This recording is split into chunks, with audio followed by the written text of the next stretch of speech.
welcome to Flory Models Daily Vlog. Here we are on Friday the 29th of January 2016 and it's review day. Okay, so today I must admit I've done 3 reviews. I've only got 2 edited, so what I'll probably do is put the other one up maybe tomorrow. If not, I'll be up on Monday with everything else. First up, we've got the Airfix's new tool. Brilliant little kit is the Sea King HC4, which is the jungly. Love the markings, the bits and pieces. 1/72, it's amazing the amount of detail that they've packed into that particular kit. And to be honest, apart from a few little niggling points with me, it's actually a really nice kit. And if it goes together as well as all the sort of the new tool stuff, it should make actually a really special detailed little helicopter. And as I say little, it's still going to be with the rotors out and everything well over a foot, but at least with this one as well, you can fold up the blades, break the tail, have the tail folded back as well, so it really is not going to take up much room. And if you're going to do it in some of the great camo schemes that are out there, especially doing in the sort of the Arctic one like that, it really is very nice. Next up, we got something which was a little bit hit and miss with the kit. Is the Lightning T5. So this is actually the 2-seat trainer version. I actually get the Airfix one out, we bring it over here, we do a little bit of a comparison. It is what it is. It's a short run kit, so at the end of the day you've got all those little limitations with it, i.e. the detail isn't exactly brilliant. You know you're going to have a few fit issues, and you know generally it's going to be a lot more work than a traditional kit that you're going to put together. That said, it is what it is. It's a 2-seat Lightning, it's straight out of the box. You don't have to do a conversion job. I think it's CMK did the one where the Airfix, you could chop the front off and put it on. You don't have to worry about that. And to be honest, the detail and the moulding, especially on the fuselage and wings, highly polished, looks absolutely beautiful. And the detailing, although it's not as probably as crisp, shall we say, it's all exactly the same as the Airfix one is. And obviously it's all fully recessed and looks really nice. So it's well worth having a look at the review, because obviously you've got to talk about the resin bits and the clear bits and everything else in there. So that's those 2. I've also got is this guy review. Okay, but I've still got to edit it and a few bits and pieces, so chances are I'd say it'll be up with you Monday. But what I'm going to try and do is put a few in, because needless to say, I'm getting a bit bogged down. I've got so much, I've got a few tools for you, a few bits and pieces as well that I want to do reviews on as well. And obviously if we're just doing like a couple on Friday, I'm slowly sinking under review. So if we can get them done, there's a couple down there I want to tackle as well, and we'll get them up as soon as we possibly can to you. So thanks for all the feedback. We spoke about obviously my woes yesterday. Yes, it was one of those very frustrating days and all the rest of it, especially then obviously with the hacking incident and things like that.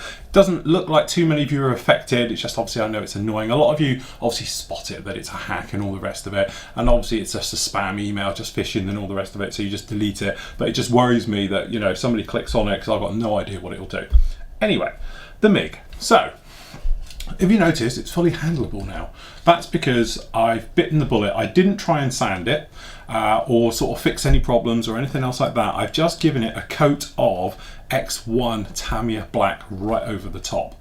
Okay, I know that stuff works. It's my, if I'm going to be using acrylic, that's what I'll use. If I'm going to be using something else, then I'll probably use a lacquer-based product if I'm going to be using lacquer-based paints, shall we say. But I wanted this to be fully acrylic and all the rest of it, so I've come in and literally just given this 2 very light coats right over the top of the polyurethane to give it an eggshell. And when I'm saying an eggshell, because I know underneath it's still horrible, it's soft, it's going to peel and everything else, but Tamiya, as we know, is as hard as nails, so when that goes down and goes off, it should be absolutely fine. You could obviously, I haven't got any, but if I did, go down the guns route as well. But the thing is with the gun stuff, again, it takes a little bit longer to dry, can have peeling issues with it if you don't let it totally cure, and cracking. That is the biggest problem I think with guns paints.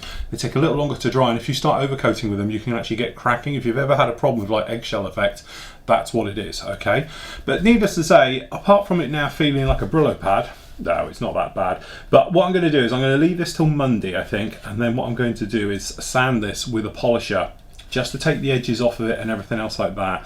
Then we're going to go straight in with the metallizer on top. I don't want to play with it too much. I don't want to get in here and start you know, really digging at it, because we know the polyurethane will peel and we'll go down the line with it. But it's nice to see your feedback on the actual site as well, and turning around and saying, look, you've had that problem.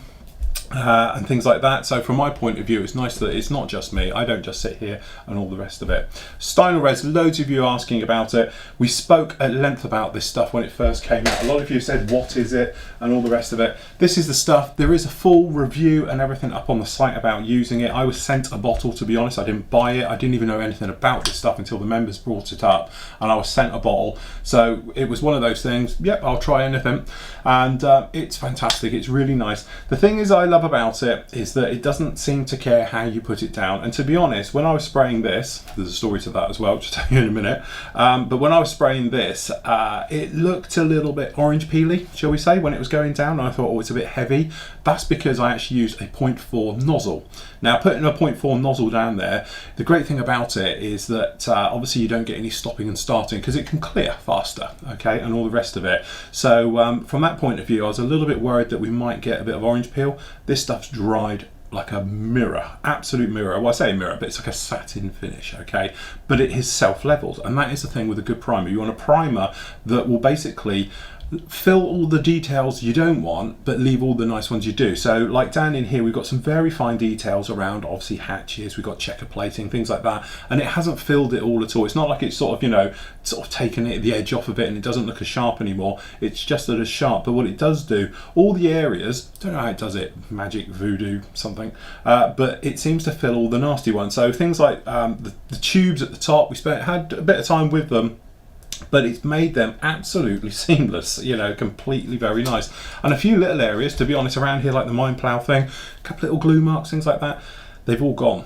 So I'm absolutely fantastic with it. So as I said, I'll stand by my word. I will get hold of I think it's Barnwell, who sent us this one and that, and I will get some more ordered on Monday because I really do like it. And I think if I'd used the black, I might have gone with it on here and then just tried the other stuff over the top. Don't know if it would have worked because, as I say, some of you have asked about it in the forum. I'm one of these people that believes if you're going to be doing metal finishes, go over a gloss black finish. The reason for doing a gloss black is, one is obviously a gloss, all the pigments will lay flat. If you're doing with obviously matte and satin, there's going to be a slight texture. The particles and the pigment stand on edge, and that's when you get that sort of gritty effect or graining effect, and it just doesn't look like sheet metal. So obviously that's the point to that, and the black acts like a mirror. So what happens is light will bounce off of it and then just gives it a thicker, heavier, deeper look, and it makes metal look like metal. In the same instance, when I do undercarriage, when we're coming on to do these aircraft, we've got some airliners coming up soon to be a classic example. If it's going to be white, prime it in black, because by the time you've covered the white, it will be the solidest white you can imagine. Instead of being creamy white or a lightish white and all the rest of it, it will give you a brilliant white and things like that. So there we go. So as I said, I am still on track with this. So I'm just going to give it a light rub over on Monday, a couple of days for it to totally dry, because it has got bits and lumps and nasties all in it, which obviously are going to affect your finish. Ideal world, strip it back, just go straight in as I would have done the first time, and we would have been done. But it's actually not looking too bad. And my worry is the details on this were so fine that it might fill it and flood it. We haven't. We've got away with it so far. So from my point of view, I am quite happy to carry on with that one as is. So there we go. Right, a couple of things we need to talk about. The live show is back on Tuesday. Yay! So we're going to be doing it the first Tuesday of every month will be our live show type thing. All right, so I'm hoping the guys will all be with me here in the studio. Obviously, Steve up in the Northern Fob. Don't know if you can get a couple of the guys in there as well. And we're going to do it slightly different formats we spoke about before. So we're going to be doing the first half of the show will be modelling, almost.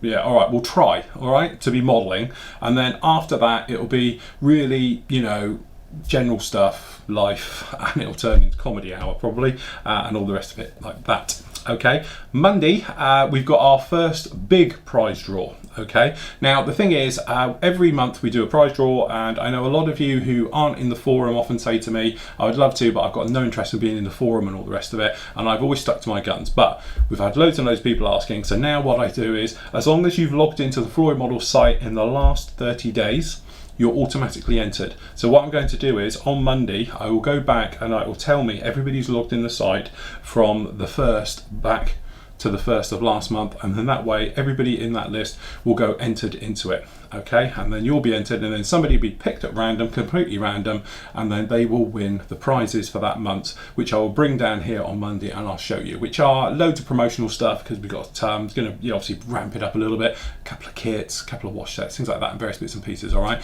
so there'll be lots of those things to come down. So if you're wondering where was it and all the rest of it, that's where it was. Okay, so from now on you don't even have to enter, you're automatically entered as long as you've been in the site within the last 30 days.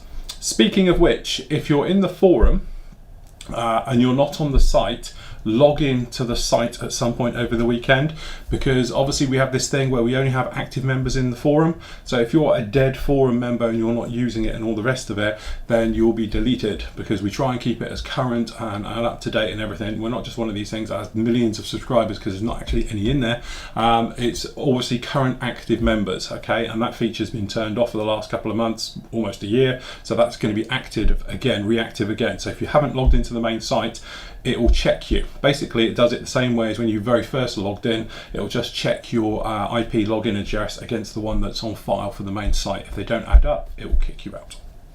Okay, so there we go. We're just being a bit more security minded and everything else in the forum now. So just make sure this weekend, if you haven't been in there for like a month or so, just log into the main site and that'll save any problems there.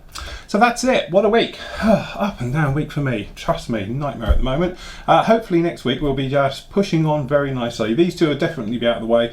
Couple of other projects planned. Thank you for all the feedback as well, I must say, about what you'd like to see tutorials. Some great ideas came through. Some of you have been asking, you know, like literally the biggest one that's come up said, can I just build a straightforward kit, nothing else? So totally for the beginner, because we have got a few up there, but they're old. They're the ones I think I did for Airfix magazine and stuff like that. Okay, so yes, I will. That's another plan. I have that down in there. I'll do that obviously this first quarter, and we're going to just do a standard. This is how it is. This is how the tools work from a basic paint job, things like that, with nothing flashy, just to show you how to use tools, methods, and various things like that. So that was another very good one that was brought up to me by lots of you, really. So there we go, that's it from me, and what I'm going to do is leave you with some of your great work from the gallery from this week and everything else like that. I wish you all a great weekend, have a fun time, and I'll catch you all on Monday.